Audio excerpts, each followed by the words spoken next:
사랑과 은혜의 주님, 2026년이 정말로 주님께서 약속하신 거룩한 일들이 아버지 하나님 일어나는 놀라운 한 해가 되게 하여 주시옵소서. 우리의 삶이 아버지 하나님 앞에 거룩하게 드려진 후에 주님의 역사를 바라보며 생명시냇가에서 기쁨으로 살아가는 한 해 될 수 있도록 주여 인도하여 주시옵소서. 감사드리며 예수님의 이름으로 기도드렸습니다. 아멘. 2026년 새해 첫 주일을 주님 앞에 예배로 드리며 나아가는 여러분들의 삶 가운데 하나님의 은혜와 평강이 넘치기를 예수님의 이름으로 축원드립니다. 새해가 되면은 올해는 달라질 수 있을까? 이번에는 정말로 새로운 일들이 시작될까 하는 생각을 하게 됩니다. 여러분, 찰스 디킨스라는 영국 작가가 있습니다. 우리들에게는 스크루지로 더 유명하죠. 크리스마스 캐롤을 쓸 사람인데요. 찰스 디킨스는 19세기 영국에서 가난과 차별이 심한 시대에 이 사람들의 마음과 삶을 다룬 책을 쓴 사람입니다. 이 사람이 쓴 책 중에 위대한 유산이라는 책이 또 있는데요. 이 주인공이 자기 이야기를 들려주듯이 이렇게 써내려간 책이라서 술술 읽히는 아주 재미있는 책입니다. 이 책의 주인공 이름이 핍이에요. P.I.P. 이 핍은 어린 시절에 가난한 고아로 자랍니다. 부모를 일찍 여였기 때문에 누나와 함께 대장장이인 매형을 따라다니면서 그의 보조로 일을 하면서 함께 살아갑니다. 근데 누나가 성격이 원만하지 않아요. 아주 강압적이고 포악합니다. 막말을 잘하고요. 누나가 이렇게 좀 포악하다 보니까는 이 누나 때문에 힘들게 살면서 자신의 불우한 그 삶을 굉장히 원망하면서 어린 시절을 보냅니다. 하루는 부모님 묘지에 가서 울고 있다가 한 탈옥수를 만나게 돼요. 이 탈옥수를 울며 겨자 먹기로 도와주게 됩니다. 나중에 핍이 어떤 익명의 후원자를 만나게 되고 그에게 아주 막대한 유산을 받게 되면서 런던으로 이사를 가요. 상류층 생활을 하게 됩니다. 갑자기 졸부가 됐잖아요. 그럼 어떻게 하죠? 허영에 빠집니다. 허람방탕한 생활을 살아가다가 빚까지 지고요. 결국 사랑하는 여인에게도 외면을 당하게 됩니다. 이 핍에게는 그가 갑자기 받은 큰 유산이 새로운 삶의 기회였고요. 가난에서 벗어날 수 있는 사랑하는 여인과 또 잘 이렇게 이어질 수 있는, 잘 될 수 있는 기회였었습니다. 하지만 이야기가 진행되면서요, 핍이 깨닫게 되는 것이 있는데 뭐냐? 런던에서 신사교육을 받으면서 겉모습은 달라졌어요. 달라졌지만 마음속의 공허함이나 이 불안감 사라지지 않고 여전히 남아있다는 것을 깨닫습니다. 이 책에 전해주고자 하는 큰 주제 중에 하나가 뭐냐면 진정한 신사다움이 무엇이냐라는 거예요. What is to be a gentleman? 진정한 신사다움이 무엇이냐? 나중에 핍에게 유산을 준 후원자가 누구이며 또 왜 갑자기 그런 유산을 줬는지가 밝혀지면서 깊은 질문들이 나옵니다. 제가 스포일러를 하지 않겠습니다. 핍은 전에 받은 유산을 통해서 조건만 바꾸었을 뿐이지 진정한 내면의 변화, 진정한 삶의 회복 이런 것들은 얻지를 못했습니다. 여러분들은 삶에서 어떤 조건을 바꾸고 싶으십니까? 여러분들에게 있는 삶의 조건들을 바꿀 수 있다면, 상황들을 바꿀 수 있다면 어떤 것을 바꾸시겠어요? 혹시 새해를 맞아서 바꾸고 싶은 것이 있다면 무엇을 바꾸고 싶으십니까? 많은 성도들이 새해 계획을 세울 때요, 위대한 유산의 핍과 같은 마음으로 세웁니다. 올해는 더 열심히 기도해야지, 성경을 더 읽어야지, 더 헌신해야지, 더 잘 살아야지, 이런 식으로 계획을 세우지만은요, 하나님께서는 우리에게 단순한 계획만을 요구하시지 않으십니다.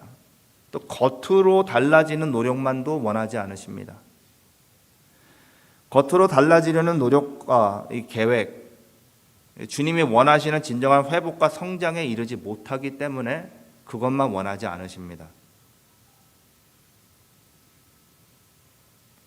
오늘 본문인 에스겔 37장에서는요, 겉으로는 죽어 있는 것처럼 보이는 마른 뼈들이 나옵니다. 그런데 하나님은 그 안에 생명을 회복시켜 주세요. 그리고 회복된 삶 위에 다스리심을 허락하시고 결국에는 부흥을 이루시는 것을, 그 역사를 우리에게 보여주고 계십니다. 이 새해 첫 주일 주님 앞에 말씀을 받고 있는 저희들에게 주님이 물으시는 질문이 있습니다. 본문을 통해서. 새해를 맞이하는 우리의 마음이 여러분 막연히 무언가가 바뀌기를 원하는, 그냥 바라는 것인지, 아니면은 우리의 삶의 어떤 조건들과 상황들이 바뀌는 것을 원하는 것인지, 아니면 하나님의 진짜 새로운 부흥의 역사를 원하는 것인지를 우리에게 묻고 계세요. 여러분, 외형만 바뀌는 것이 그런 노력은 공허할 수 있습니다. 진정한 회복은 하나님이 내 안에서 다시 일하실 때, 그때 이루어지는 줄로 믿습니다. 오늘 우리는 하나님께서 이 마른 골짜기에 부흥으로 역사하는 그 순서를 보려고 하는데요. 그 순서가 바로 회복과 다스림과 부흥으로 이어지는 역사인 것을 우리가 본문 말씀에서 볼 수 있습니다. 여러분, 먼저 하나님께서는 회복부터 시작하십니다. 여러분들의 삶의 회복부터 시작하세요. 하나님이 일하시는 방식에는요, 늘 순서가 있으세요. 하나님은 급하게 일하지 않으십니다. 하나님은 분명하게 일하십니다. 오늘 본문 말씀 37장 전체를 보시면은 하나님이 에스겔을 한 골짜기로 데려가세요. 어느 골짜기인지 성경에 기록되어 있지 않습니다. 그런데 사람이 없는 골짜기예요. 집도 없고 사람도 없고 짐승들도 기록되어 있지 않습니다. 소망을 볼 수 없는, 생명을 찾아볼 수 없는 그런 곳이었어요. 그 골짜기에 가득한 것이 있었는데 마른 뼈들이었습니다. 뼈가 있다는 것은 무슨 뜻이죠, 여러분? 한때는 살아 있었다라는 것입니다. 한때는 생명이 가득했었다는 뜻이에요. 그런데 지금은 말랐어요. 그래서 갓 죽은 것도 아니죠. 오래된 것입니다. 여러분, 조금 아프다. 조금 지치는데?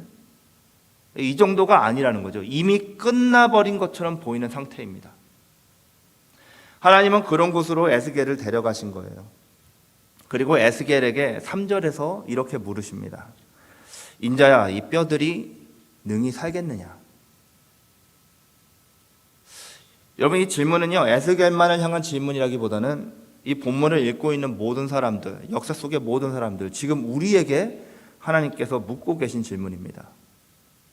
여러분, 하나님은 새해 첫 주일에 우리에게 너 지금 살아있느냐? 물으십니다. 만약에 죽어 있다면 네가 살 수 있겠느냐? 라고 물으십니다. 많은 성도들이 이 질문 앞에서 이렇게 대답합니다. 주님, 제가 지금 예배 드리고 있잖아요. 주님, 저 지금 교회에 와 있잖아요. 오늘 헌금도 드렸고요. 요즘 연초라서 기도도 괜찮게 하고 있고요. 그런데요, 하나님께서 지금 물으시는 질문은요, 너희가 지금 종교생활 잘하고 있느냐? 활동하고 있느냐? 움직이고 있느냐? 이렇게 묻는 것이 아니십니다. 하나님은 생명을 묻고 있는 거예요. Are you alive? 그래서 본문을 보시면은 하나님은 에스겔에게 가장 먼저 뼈를 모으라고 하지 않으십니다. 돌아다니면서 뼈를 좀 모아봐라, 이렇게 하지 않으세요. 에스겔에게 뼈를 모아다가 비슷한 것끼리 한번 맞춰봐라, 이렇게 명도 안 하십니다. 하나님은 먼저 군대를 만들지도 않으시고요, 에스겔에게 사명을 주시지도 않으십니다. 회복은요, 겉모습의 문제나 언제까지 되어야 한다라는 일정의 문제가 아닙니다. 회복은 하나님과의 관계가 다시 살아나는 것이에요. 하나님께서 나의 삶에 계셔야 할 곳에 다시 계시고, 내가 있어야 할 곳에 내가 우리가 있어야 할 곳에 우리가 다시 있게 되는 것, 그것이 회복이에요. 이런 회복이 있으려면은 가장 먼저 우리가 하나님을 어디에 모시고 있는지를 봐야 하고요. 우리의 삶에서 우리가 스스로 어떤 존재로 인식되고 있는지, 살아가고 있는지를 우리가 알아야 합니다. 그래서 우리는 하나님과의 관계 회복을 위해서 가장 급하게 해야 되는 것이 무엇이냐면 회개입니다. 시편 51편 보시면 다윗이 시편 51편은 다윗이 밧세바 사건 이후에 죄를 짓고 지은 시죠. 이렇게 기록되어 있죠. 다윗이 기도합니다. 하나님이여 내 속에 정한 마음을 창조하시고 내 안에 정직한 영을 새롭게 하옵소서. 이렇게 기도합니다. 다윗은 죄로 망가진 환경을 바꿔달라고 기도하지 않았습니다. 다윗은요, 무너진 상황을 정리해달라고도 기도하지 않았습니다. 다윗은 자신의 내면, 내 안에 정직한 영을 살려달라라고 기도합니다. 우리는 계획을 먼저 봅니다. 우리는 계획을 먼저 보지만 하나님께서는 계획보다 우리 마음의 상태를 먼저 보십니다. 왜요? 회복되지 않은 상태에서의 열심은 오래가지 못하기 때문입니다. 여러분, 진정으로 회개하지 못한 사람의 중심에는요, 아직 하나님의 회복되지 않으셨기 때문에, 하나님께서 회복되시지 않으셨기 때문에 어떤 새로운 생명의 역사, 부흥의 역사도 없습니다. 잠깐은 움직일 수 있겠죠. 잠깐은 버틸 수 있겠죠. 그거를 성령 충만이라고 하지 않고요, 객기라고 부릅니다. 잠깐을 할 수 있겠죠. 그러나 결국 다시 지치고 무너지게 됩니다. 온전한 회심을 통한 주님을 회복한 사람이 아니면 영적인 꾸준함은 절대로 찾을 수가 없습니다. 잠깐은 반짝하지만 꾸준할 수 없어요.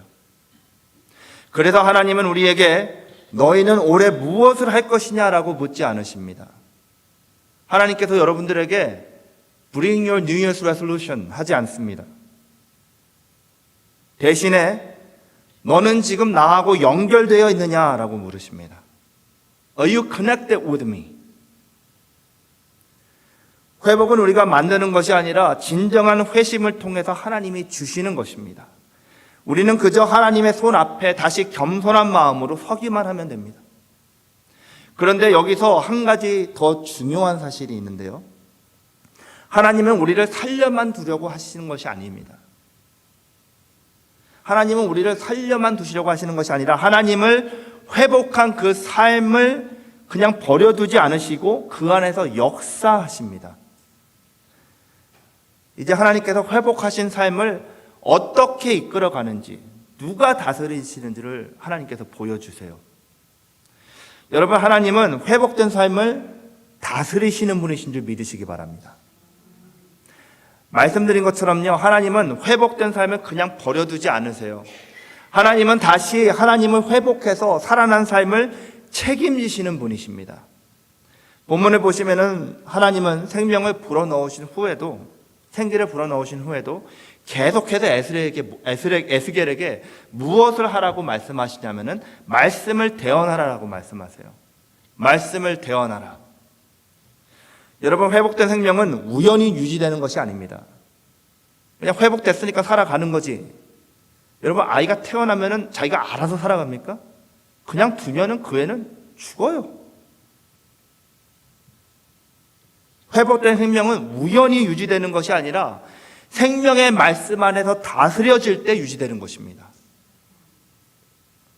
어떻게 보면 회복은 감정에서 일어날 수 있습니다. 회복은 감정에서부터 시작될 수도 있어요. 진리의 말씀과 성령님의 역사하심이 사람의 지정의 중에서 정을 먼저 치고 들어오실 수 있으십니다. 그래서 말씀을 듣다가 깨달음을 통해서 눈물이 먼저 흘려질 수가 있어요. 어떤 결단을 세우기 전에도. 마음이 뜨거워질 수 있어요. 그러나 그 다음 단계가 없으면 그 회복은 오래가지 못합니다. 눈물이 마르는 것과 동시에 감동도 사라져버릴 수가 있어요. 그래서 하나님께서는 회복된 삶을 진리의 말씀으로 다스리십니다. 우리는 하나님을 그냥 도움 주시는 도우미로 생각하면서 부르짖을 때가 있죠. 필요할 때 찾는 분으로만 생각할 때도 있어요. 그러나 하나님은 우리의 삶에 조언을 주시는 분, 아니면 도우미, 이 정도가 아니라 주인이 되시기를 원하십니다. 그냥 우리 마음 안에 사시는 분이 아니라 He doesn't want to be a resident in our heart. He wants to be a president.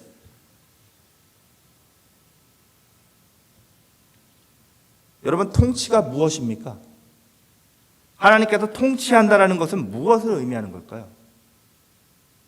We talk about God reigns. 하나님께서 다스리신다. 무슨 뜻입니까?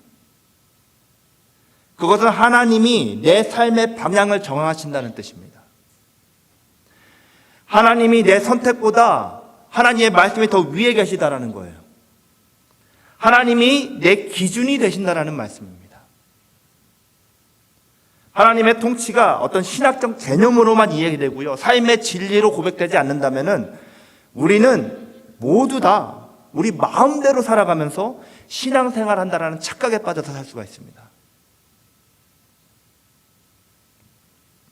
여러분, 로마서 12장 1절 말씀 보시면은 너희 몸은 하나님께서 기뻐하시는 거룩한 산 제사로 드리라 라고 하세요. 아시죠? 이 말씀은 열심히 잘해봐 라는 말씀이 아닙니다. 열심히 잘해봐. 이 말씀은요, 다 맡기라는 말씀입니다. 하나님께서 다스리시니까. 내가 산 제사가 되기 위해서 어떻게 하든 노력해봐라 라는 것이 아니라 그분의 다스리심 안에서 자신을 제사로 드리라 라는 것이에요. 구약의 제사를 한번 생각해 보시기 바랍니다. 제물이 스스로 자신을 드리나요? 네. 양이 알아서, 소가 알아서 하면서 가서 자신을 드립니까? 아니죠. 스스로 자기를 막 쪼개고 이러지 않잖아요. 제사장의 손에 온전히 맡겨졌을 때 드려지는 것입니다. 우리가 산 제사가 되려면은요, 온전한 제사장이신 우리 주님의 손에 맡겨져야만, 완전히 맡겨져야 그분의 다스리심 안에 있어야 가능한 것이에요. 깨닫는 은혜가 있으시기를 예수님의 이름으로 축원드립니다.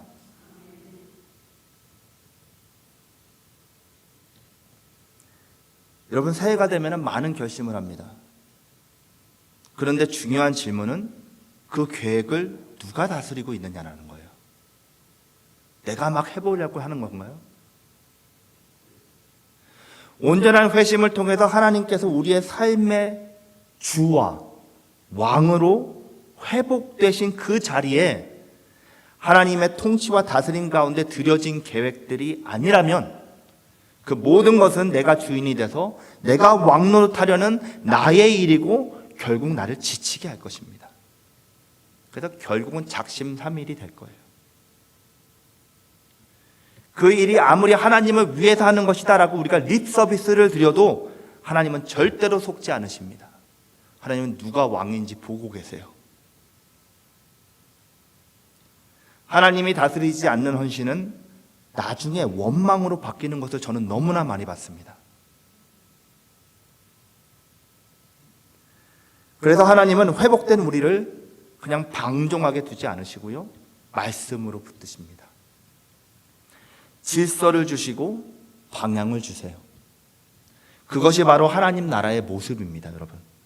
하나님 나라에는 무질서한 열심이나 주인이 없는 삶이 없다라는 것을 여러분들 기억할 수 있기를 바랍니다. 또 다스림을 받는다라는 것은 자유를 잃어버린다라는 것이 아니라 오히려 제자리를 찾는 사람들이 누리는 은혜인 거예요. 여러분, 회복된 사람들이 누리는 은혜가 주님을 왕으로 모시는 것입니다. 그분의 섭리 안에서 왕 대신 주님의 보호를 받으면서 그분께서 주시는 공급을 누리는 삶을 말하는 것이에요. 여러분, 물고기는 절대로 물이 나를 속박한다라고 하지 않습니다. 여러분, 물고기가 물에서 나오면은 뭐가 되죠? 그냥 고기입니다. 그냥 먹어버리면 끝이에요. 죽습니다. 여러분, 우리들이 공기가 우리를 속박한다는 생각을 안 하잖아요. 그렇죠? 하필이면 이 공기가 우리를 속박하는 바람에 공기가 없으면 우리가 못 살잖아. 이렇게 하지 않습니다. 우리는 공기가 없는 세상에서는 살 수가 없는 존재로 태어나서 공기 안에서, 산소 안에서 필요하면은 산소통을 메고서 그 안에서 자유하게 살아가는 것입니다. 여러분, 우리의 인생도 하나님의 다스림 안에 있을 때 가장 온전하고 자유한 것입니다. 그렇지 않는다는 것은 하나님과 함께 살고 하나님 안에 거하는 게 나한테는 속박이다, 압박이다 라고 생각하는 것은 우리가 아직 회복되지 않은 영역들이 있다라는 것이에요.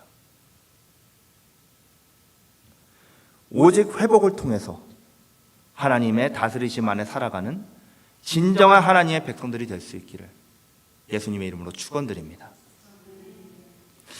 하나님께서 다스리실 때 부흥은 결과로 우리에게 임합니다.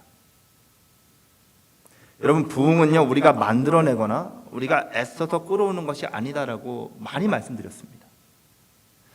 부흥은 하나님이 다스리실 때 자연스럽게 따라오는 열매예요. 오늘 보면 마지막 부분에 보시면 뼈들이 살아나고요, 생기가 들어가고요, 그들이 큰 군대로 만들어집니다.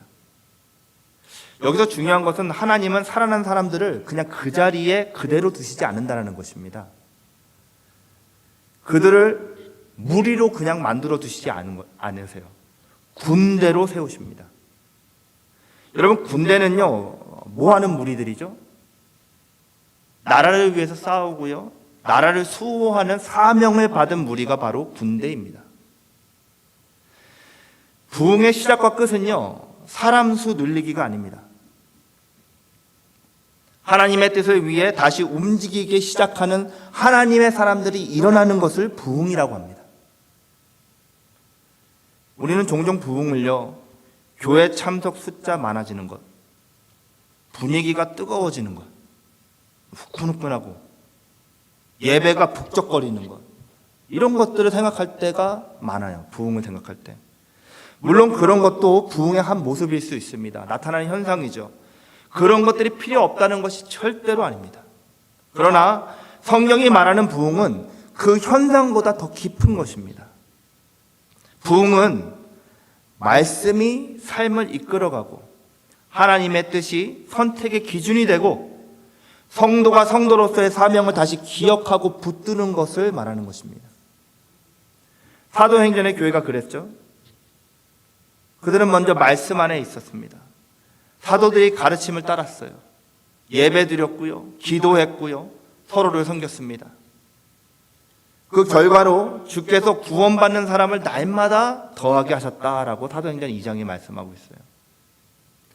여기서 중요한 것은 순서입니다, 여러분. 사람이 모여서 부흥이 온 것이 아니라 성령님의 역사를 통한 진정한 회심을 경험했던 하나님의 백성들이 하나님의 온전하신 다스림 가운데, 말씀 가운데 거하게 되니까 구원받는 사람들이 날마다 더해지는 부흥의 현상이 나타나게 되는 거예요. 2026년을 맞이한 우리 교회도 부흥을 목표로 삼지 않습니다. 우리의 목표는 하나님의 다스리심 안에 온전히 거하는 것입니다.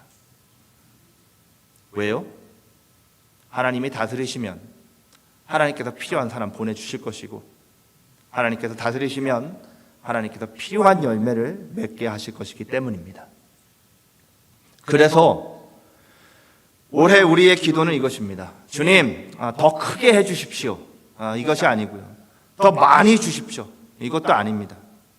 주님, 우리를 온전히 다스려 주시옵소서라고 함께 기도할 수 있기를 바랍니다. 우리의 생각을, 우리의 말을, 우리의 태도와 우리의 가정과 우리의 교회를 다스려 주시옵소서. 이 기도가 진정으로 우리 가운데 시작될 때 하나님께서 가만히 계시지 못할 것입니다. 분명하게 부흥의 역사를 시작하실 것을 믿으시기 바랍니다. 하나님이 일하시는 데에는 변하지 않는 순서가 있어요. 그 순서를 기억하면서 이제 말씀을 마무리하겠습니다. 여러분, 하나님은 먼저 진정한 회개를 통해서 우리를 회복시키시기 원하십니다. 그렇게 진정한 회복을 경험한 사람을 하나님께서는 말씀으로 다스리십니다. 그렇게 될 때 부흥은 자연스럽게 열매로 따라옵니다. 이 순서는 바뀌지 않습니다. 어제도 그렇게 역사하셨고 오늘도 그렇게 역사하고 계시고 올 한 해도 그렇게 역사하실 것입니다. 그래서 새해를 시작하는 오늘 하나님은 우리를 다그치지 않으세요. 더 해라. 더 좀 열심히 해봐라. 이렇게 우리를 노예처럼 부리지 않으십니다. 대신에 다시 내 앞에 나오라. 다시 나에게 맡기라. 내가 너를 통해서 다시 일하겠다 라고 우리를 부르십니다. 여러분, 설교 시작 부분에 말씀드렸던 위대한 유산의 핍처럼 상황과 조건이 바뀌면은 인생이 바뀔 것이라고 생각하는 그 생각을 버리시기 바랍니다. 있어요. 열심히 하다가 상황이 무너지면은 신앙도 뭐고 다 때려치고 내가 가던 길도 내려놓고 주저앉는. 여러분, 하나님은 조건과 상황을 바꾸시기 전에 먼저 우리를 바꾸시고 우리를 살리십니다. 그래서 올 한 해 우리 교회는 3R, 회복된 성도, 다스림 받는 삶, 다시 살아 움직이는 교회로 성장하고 성숙하기를 원합니다. 성장은 숫자의 문제가 아니라고 말씀드렸습니다. 방향의 문제이고요. 성숙은 속도의 문제가 아니라 순종의 문제입니다. 2026년을 시작하면서 우리 함께 이렇게 고백할 수 있기를 바랍니다.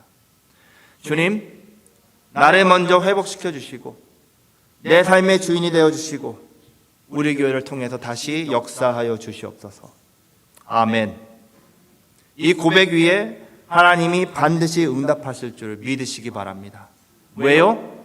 이것은 우리가 세운 계획이 아니라 하나님의 역사의 순서이기 때문인 줄로 믿습니다. 겉모습을 고치려고 애쓰는 한 해가 아니라 하나님 앞에서 다시 살아나는 한 해가 되기를 바라며 우리 가운데 일하시기를 기뻐하시는 하나님이 그 새로운 역사가 올 한 해 우리의 삶과 가정과 교회에 넘쳐나기를 예수님의 이름으로 축원드립니다. 함께 기도하시겠습니다.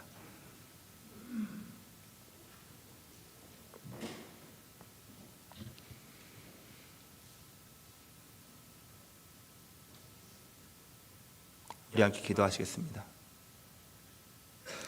하나님 아버지, 새해 첫 주일에 우리를 주님의 말씀 앞으로 불러주셔서 진심으로 감사드립니다.